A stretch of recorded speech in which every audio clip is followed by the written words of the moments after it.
Hey everyone, welcome back to the channel. Today, I'm going to show you how to build a business workflow in Airtable step by step so you can manage operations, track progress, and keep everything running smoothly in 2026.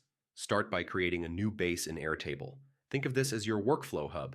Add a main table for tasks or processes and include important fields like status, owner, priority, due date, and notes. These fields help you track responsibilities and deadlines clearly. Next, create additional tables if needed, such as projects, clients, or departments, and link them using relational fields.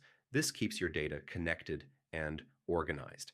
Now, customize your workflow stages.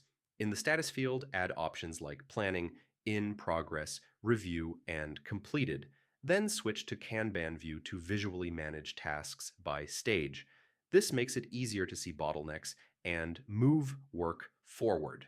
You can also use Calendar View to monitor deadlines or Grid View for detailed data management. To automate your workflow, use Airtable automations.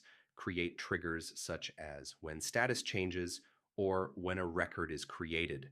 Then set actions like sending email notifications, updating fields, or creating new records automatically. This reduces manual work and keeps your team aligned.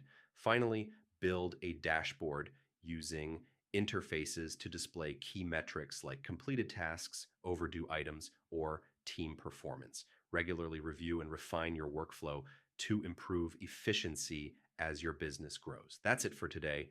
If this guide helped you, subscribe, and hit the bell icon for more Airtable tutorials.